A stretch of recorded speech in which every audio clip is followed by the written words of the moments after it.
Thank you so much. It's a great honor to participate here today. So, dear attendees, esteemed head of government, I would like to thank, first of all, the Italian government and Prime Minister Giorgia Meloni for organizing this and hosting this year conference here in Italy. Thank you for your genuine concern and for your commitment, because today we're discussing not only the fate of Ukraine, but the fate of the entire region. I want to tell something about the destruction, because destruction is not only a physical concept, it is also a social one. Manifesting as a hardship, security threats and mental distress, it can spread far beyond the battlefield and affect everyone. And it already has. For all these recent months, precisely as long as Russia has been stalling negotiations, the aggressor has been shelling Ukraine with particular cruelty night after night. And last night, unfortunately, was no exception. In June alone, can you imagine, in June alone, Russia launched more than 330 missiles, alongside nearly 80 ballistic ones, over 5,000 combat drones, and 5,000 aerial bombs at Ukrainian cities. The scale of destruction is difficult to describe. Yet those among our international partners who recently visited Kyiv and saw apartment buildings shattered by ballistic strikes say that they have never seen anything like this. A gaping void where floors once stood, where people once lived. In 2 residential buildings in the capital destroyed this June, more than 30 lives were lost. And nothing will bring back these people, these parents, these children, these families, their unique lives taken by the aggressor. Today I want to emphasize this above all else. What matters most in rebuilding any country is its people. Buildings without people, enterprises without people, a country without people, that is not a country, it's a memorial. In Ukraine, we have learned this through pain, and we would not wish such suffering on anyone. And so, amid fierce defense, we have made saving lives our top priority, in every sense, physical, social, and mental. Our principle is restore the individual, and they will restore everything else. Only in that order. Thank you.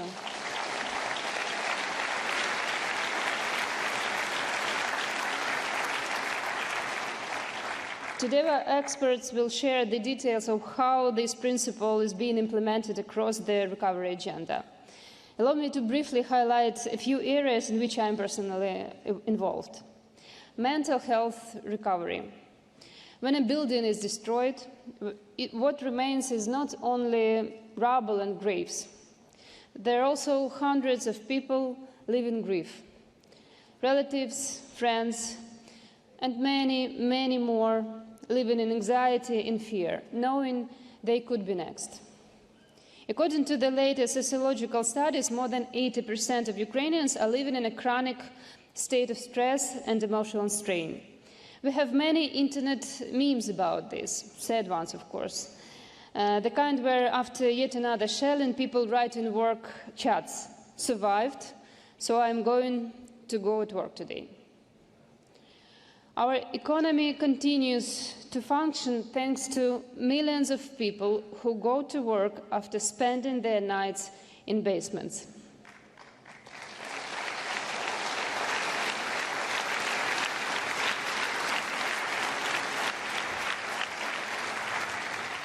But in those moments, the main emotions they carry are fatigue, tension, and despair. Already in the first months of the Russian invasion, Ukraine responded to this challenge with the All Ukrainian Mental Health Program, How Are You?, which I patronize. It is a full support system in which all ministers, regions and communities are involved and work in coordination.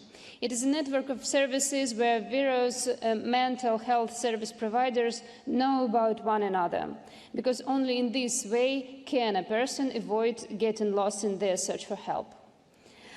The key principle, mental health in all sectors and all policies, is now enshrined in law, signaling that change is irreversible. Right now, it is critically important for Ukraine not to lose momentum and to continue backing changes in state policies in this area. Much effort is also being directed towards scaling up to ensure that mental health services reach every community, and this requires support from partners. The key actor in this field is the Coordination Center of Mental Health under the Cabinet of the Ministers of Ukraine. Its representatives are part of the Ukrainian delegation here, and they are ready to respond to any of your requests and questions. When people arrive at hospitals after another Russian strike, they suffer severe injuries, blast wounds, burns, crushed limbs. Saving their lives alone is not enough. We must help them live fully again. Therefore, today, we have 11,000 rehabilitation specialists working across the country, 7 times more than in 2022.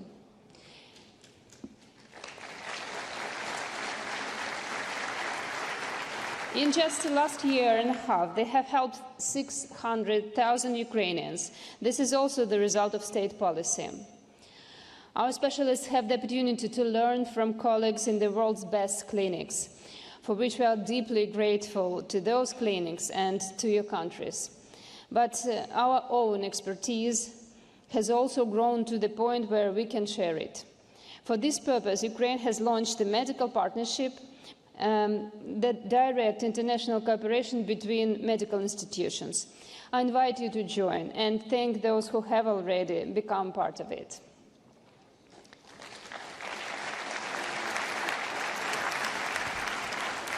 Education. You may have seen the headlines. Ukraine now has fully functioning underground schools. It's true. We have already built 15 underground schools out of 200 planned. Russia deliberately targets our educational institutions, having already destroyed 394 facilities and damaged over 3,500. I want to especially thank every international partner who helps us provide education to children and welcome the International Alliance supporting the transformation of early childhood education in Ukraine, First Steps Forward, which will be established on the sidelines of the URC today. In the early months of our defense, when Ukraine made the important decision to preserve education for our children, we also made another crucial choice: to continue the school nutrition reform. We are probably the only country implementing such a reform during wartime.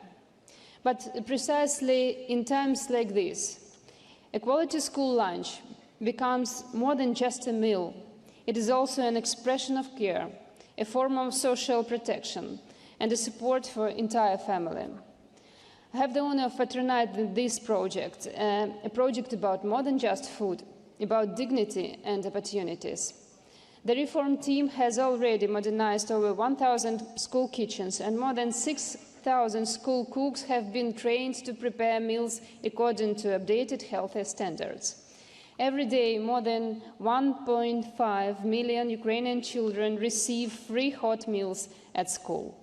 Our healthy eating campaign has reached over 7 million Ukrainians because we believe that by cultivating healthy habits from childhood, we shape a healthy nation. Our goal is that by 2027, every child has daily access to high-quality, healthy food. To achieve this, Ukraine still needs 6,000 modernized kitchen facilities and 12,000 trained cooks. I invite you, all those who feel connected to this, to join us, and I also invite everyone and to literally taste the reform. For the second year in a row, we present in a school meal show kitchen here at the URC. You're welcome.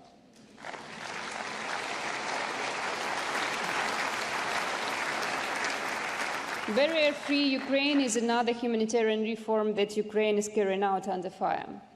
I initiated it 5 years ago, but it has become especially relevant at this moment.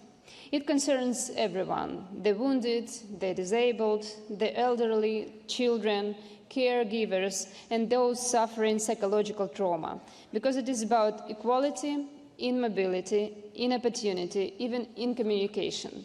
Over these years, we have introduced European standards of accessibility in construction and digital space.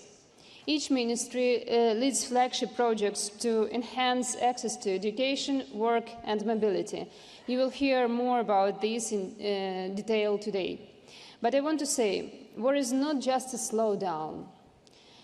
It pushes up backward. It is always regression. So we need to defend not only against attack, but also to hold back regression. As Lewis Carroll said, it takes all the running you can do to stay the same place. Literally, even new strike increases the need for inclusive services. That is why we value your help so much. Thank you.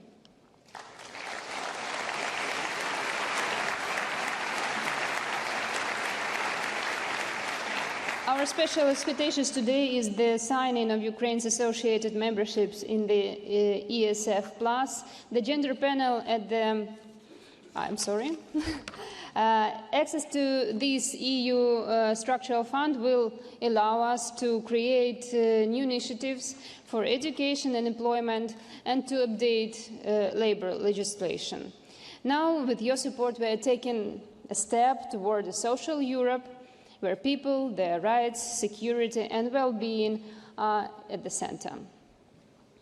Gender equality. This panel will address the issue of women as their rights and needs present a distinct challenge. Today in Ukraine, 2/3 of women with young children cannot return to work due to the current state of childcare infrastructure.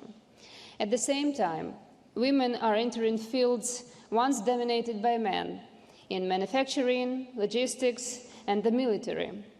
Most of our social workers and entrepreneurs are women. They represent a powerful, active force that needs the right conditions to thrive. The gender panel at the URC will showcase real examples of how women, including veterans, entrepreneurs and local leaders, are already leading recovery efforts. It is crucial that the Alliance of Countries and Organizations for Gender-Responsive and Inclusive Recovery continues to support them and helps make their efforts visible, influential, and effective.